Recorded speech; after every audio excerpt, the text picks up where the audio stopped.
Continuando a falar sobre o pré-questionamento. Nós vimos que o pré-questionamento ele é o enfrentamento da questão constitucional ou infraconstitucional, que vai servir como base para a fundamentação do recurso especial ou extraordinário, certo? Esse enfrentamento deve ter sido feito pelo Tribunal ACOR, aquele que proferiu o acórdão recorrido, e tem que ser dentro desse acórdão que está sendo discutido nesses recursos excepcionais.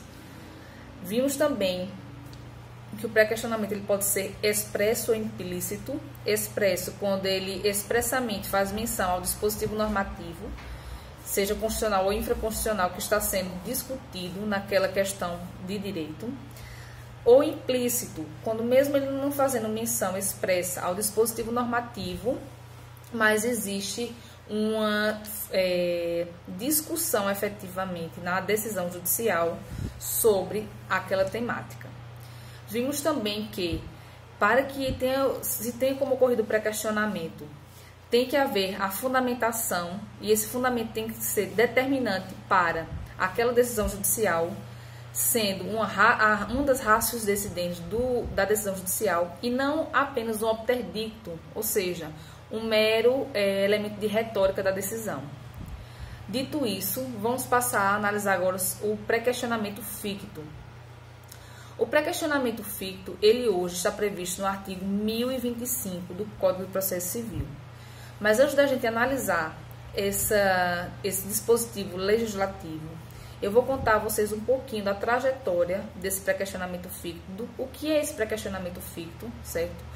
Como é que ele se apresenta na realidade jurisdicional brasileira e como os tribunais decidiam sobre ele antes dele ter sido incluído no texto normativo do CPC 2015. O que é o pré-questionamento ficto? O que era que acontecia antes dessa previsão legal do 1025 e hoje também existe, mas sem maiores discussões. O que é que pode acontecer? Digamos que o recorrente, o agravante, vá para o tribunal discutir a aplicação ou não do Código de Defesa do Consumidor nessa ação de indenização. Quando chega lá, ele fala exatamente quais são os artigos do Código de Defesa do Consumidor que ele acha que estão sendo violados de alguma forma pela decisão interlocutória do juízo de primeira instância. E aí o tribunal, ele simplesmente, digamos que ele não conheça do agravo de instrumento. Ele não conhece do agravo de instrumento, não faz nenhum tipo de discussão sobre aquele artigo do CDC, ou mesmo conhecendo o agravo de instrumento, ele não fundamenta nem pré-questiona aquele artigo do Código de Defesa do Consumidor. E simplesmente finaliza aquele recurso por ali. Só que o agravante não se conforma e quer recorrer àquela decisão. Só que, como não houve o enfrentamento daquela questão infraconstitucional, ele não pode entrar diretamente com um recurso especial no STJ. E o que é que ele faz?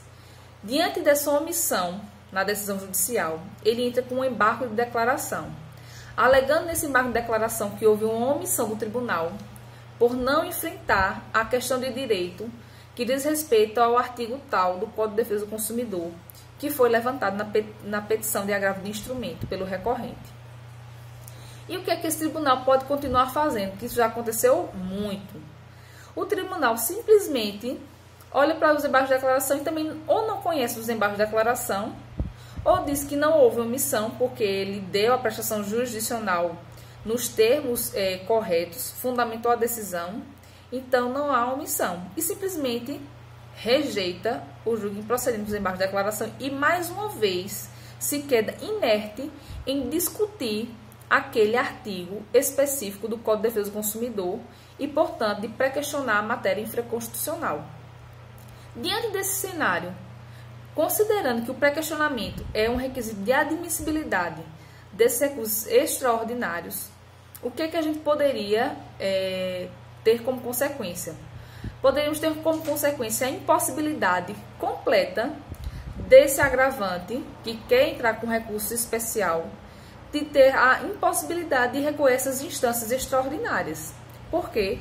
Porque não teria ocorrido pré-questionamento. E sem pré-questionamento, sem uma causa decidida, não se pode ir ao STJ, no caso do recurso especial.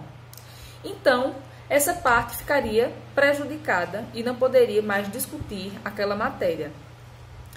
E o STF, em primeiro lugar, começou a analisar esses casos e disse: não é justo que a parte tenha efetivamente recorrido sobre aquela temática, o tribunal não tenha falado, tenha embargado para que o tribunal explicitamente falasse sobre aquela temática, que o tribunal se recusa e a parte seja prejudicada por uma desídia que não é dela, uma falta que não é dela, porque não houve pré-questionamento, não foi porque ela não instou o tribunal a falar, foi porque o tribunal quedou-se inerte, mesmo tendo sido provocado. Então, se vocês acompanharem as decisões do STF, bem antes da modificação de 2015, vocês vão verificar que o STF, o Supremo Tribunal Federal, nesses casos em que a pessoa recorria, o acórdão não tratava da questão constitucional ou infraconstitucional, no caso do recurso especial, a parte embargava só para discutir aquela questão, para pré-questionar e para poder entrar com recurso especial extraordinário. Nesses casos, mesmo que o tribunal ele não enfrentasse a matéria nos embargos de declaração, o Supremo Tribunal Federal entendia que teria ocorrido pré-questionamento em sua modalidade ficta. Por quê? Porque a desídia e a falta de pré-questionamento teria se dado por motivos alheios à vontade do recorrente. Então, nesses casos, configurado o pré-questionamento ficto, então o STF ele admitia o recurso extraordinário. Diferentemente era o posicionamento do STJ. O STJ, por muitos anos, não admitiu o pré-questionamento ficto. E o que era que acontecia? O recurso especial era inadmitido e a parte ficava sem ter como ingressar com esse recurso no Superior Tribunal de Justiça. Existia uma grande discussão entre esses dois tribunais superiores, inclusive foi matéria do meu trabalho de conclusão de curso na graduação. E aí, o que aconteceu? Para piorar a situação, antes da promulgação do CPC 2015, o STJ entendeu por modificar seu posicionamento e dar decisões que se coadunavam com o posicionamento do STJ, ou seja, de inadmitir os recursos extraordinários se o pré-questionamento fosse ficto, ou seja, no entendimento de ambos os tribunais passou a ser impossível entrar com recurso especial e extraordinário se o tribunal ACO não tivesse efetivamente decidido em seus acórdãos, mesmo que interposto o embargo de declaração. Para acabar com essa celeuma, ainda bem, veio o Código de Processo Civil de 2015 e, em seu artigo 1025, por favor, acompanhe aí no vadimécum de vocês, determinou que consideram-se incluídos no acórdão os elementos que o embargante suscitou para fins de pré-questionamento, ainda que os embargos de declaração sejam inadmitidos ou rejeitados, caso o Tribunal Superior considere existente erro, omissão, contradição ou obscuridade.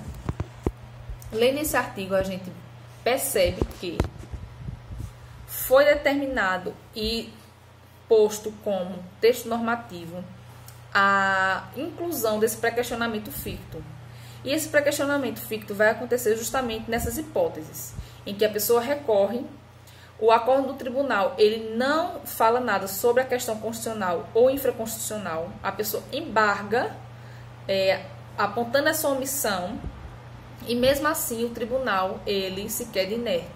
Nesses casos em que a ausência do pré-questionamento não é culpa do recorrente, os tribunais superiores são obrigados a receber o recurso especial e extraordinário. Note-se no final do dispositivo legal que o Tribunal Superior também só vai admitir esses recursos extraordinários se eles verificarem que efetivamente ocorreu a omissão, contradição, obscuridade ou erro, que são os requisitos dos embargos de declaração. O que isso quer dizer? Isso quer dizer que, por vezes, pode ser que o recorrente, digamos, no agravo do instrumento, ele não colocou nada sobre o dispositivo do Código de Defesa do Consumidor. Ele apenas falou e também não fundamentou tratando desse dispositivo legal. E aí, quando ele vê que ele perdeu no tribunal, que também o tribunal reconheceu e reafirmou a decisão interlocutória, ele disse, poxa, e agora o que é que eu faço? Eu posso entrar agora com um recurso especial, mas, poxa, eu não incluí aquele fundamento sobre aquele dispositivo do Código de Defesa do Consumidor. O que é que eu faço agora? Aí ele entra com embargo de declaração, querendo forçar a barra, dizendo que os desembargadores eles não analisaram aquele ponto do CDC, que ele sequer mencionou na sua petição de agravo, mas ele quer que seja discutido para poder entrar com um recurso especial. Nestes casos em que efetivamente não houve a discussão no acordo do tribunal, porque a parte recorrente não trouxe esse elemento para sua petição de agravo, ela, em primeiro lugar, não levou essa causa a ser decidida pelo tribunal, aí realmente nesses casos não houve omissão do tribunal e não tem como ser admitido pré-questionamento ficto. Passando dessa questão do pré-questionamento, vamos agora analisar uma das 4 características comuns entre o recurso especial e o recurso extraordinário. E essa 4ª característica é justamente o esgotamento das instâncias ordinárias. E por que essa é uma característica desses recursos? Quando vocês analisarem o artigo 102 e 105 em seus incisos terceiros, vocês vão perceber que na redação desses incisos tem o seguinte, que são competentes Supremo Tribunal Federal ou Superior Tribunal de Justiça para julgar mediante recurso extraordinário ou especial as causas decididas, que é com relação ao pré-questionamento, em única ou última instância, certo? Ele utiliza essa expressão, ambos esses incisos utilizam a expressão em única ou última instância. Daí podemos perceber que as causas que devem ser levadas e que podem ser analisadas pelo STF, pelo STJ, com base nos recursos especiais e extraordinários, são somente aquelas que não cabe mais nenhum tipo de recurso, não cabe outro recurso além do recurso especial ou extraordinário. Por exemplo, uma sentença. Houve na sentença uma ofensa, a parte entende que naquela sentença houve uma ofensa à Constituição Federal. Ela não pode, da sentença, já entrar com recurso extraordinário para o STF. Ela precisa primeiro interpor uma apelação, para depois que essa apelação for julgada, se não couber nenhum outro tipo de recurso, como um embargo de declaração, aí sim ela pode entrar com recurso extraordinário no STF. Então tem que ter ocorrido o esgotamento completo das instâncias ordinárias para que se possa propor o recurso especial ou extraordinário. Terminadas essas características básicas em comum, nós vamos passar agora a tratar sobre o procedimento de interposição desses recursos no tribunal local.